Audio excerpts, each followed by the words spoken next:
This is synchronizing the sequencers in the modular from the computer, number 3. This time we're going to introduce the trigger sequencer. This is when things really start to open up.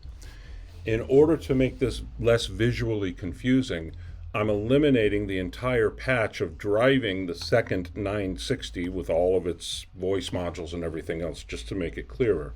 So this is basically the first version where you're taking the fixed clock output into the shift input of the first 960, and we're taking the stop output into stage 9. I left this going through the mult because we can do something with that a little bit later. So that's where we were. So now we're going to integrate the trigger sequencer.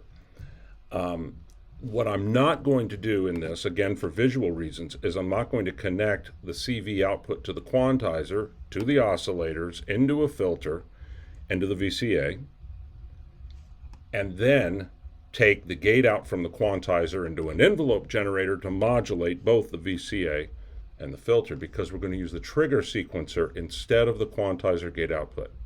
That's a main point. So now the first thing we need to do is we need to get the trigger sequencer to play in synchronization. So let's take the variable clock out. You could mult the fixed out if you want, but let's take the variable out. You plug it into shift 1. Each of these rows is independently shiftable, but they're normaled, the jacks are. So if you plug into shift input 1 and send it a clock, it will advance all 4 stages. If you were to plug in something else, say from another clock source into, say an LFO, into shift 3, then row 1 and 2 would clock off this. The normal is broken here. Row 3 and 4 would clock off the other signal. So you can get these rows clocking at different rates using these two outputs. So now, when you hit start, the trigger sequencer will start, but it will play in time, but when this sequencer is on stage 1, the trigger sequencer would be on stage N. Who knows which one? So unlike the stage 9, these trigger sequencers don't have anything equivalent. So what you do is you take the start output and you plug it here into the unmarked reset jack. So what happens now is when you hit start, this sends out a 5 millisecond pulse that forces it to stage 1. So this will be on stage 1 at the same time that this is. Now, what I did in the test behind me is I turned each of these 8 switches on, which is up. They're 3-position switches. So in the middle is off, up is on, and don't worry about what down is now. It's reset, but don't worry about that. You take the trigger 1 output and feed that into your envelope generator. And that's modulating the filter. And the audio output of the filter is going to the VCA.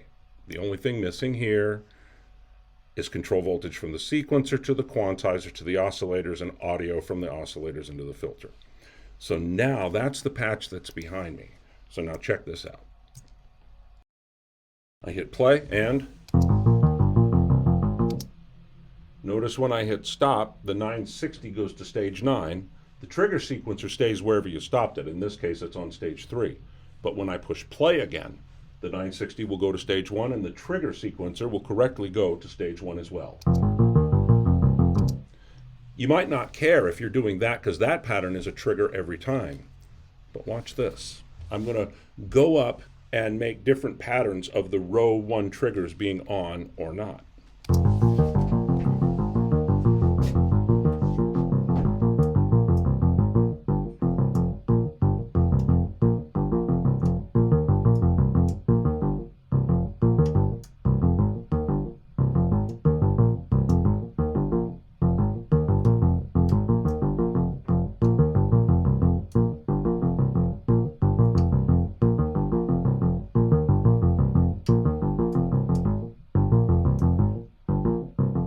Okay, you just heard the single line with a single trigger row.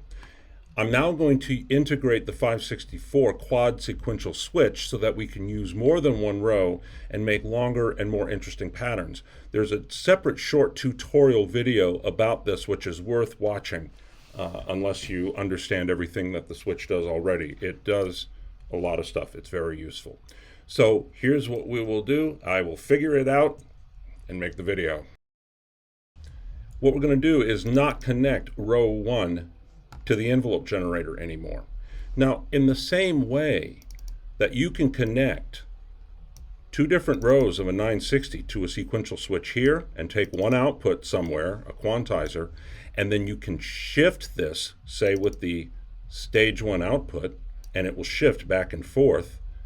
We do exactly the same thing with the other sequential switch. And by the way, you can use this sequential switch with the 960 because it lets you do something that otherwise is pretty difficult to do with these.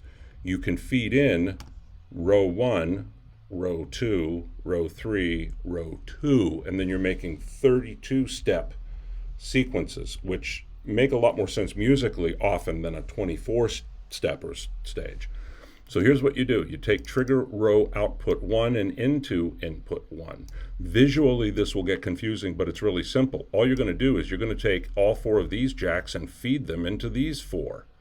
First, we'll just start with 2. We'll come in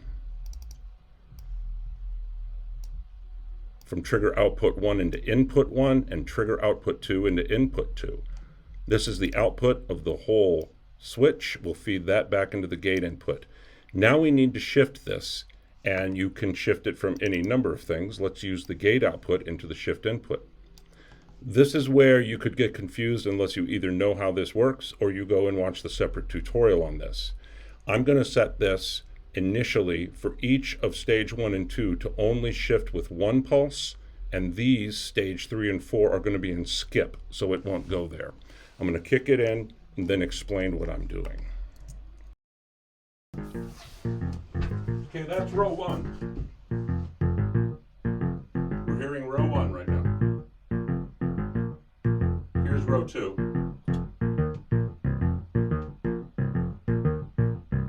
Now if I want to make them shift, I could take this gate out, gate 1, and into the shift.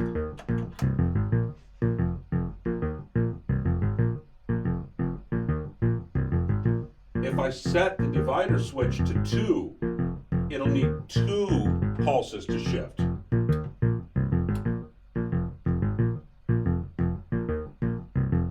Four.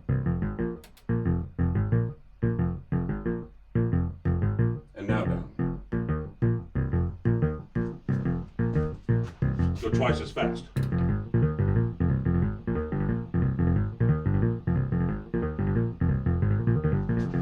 And it's out of time, but you get the idea.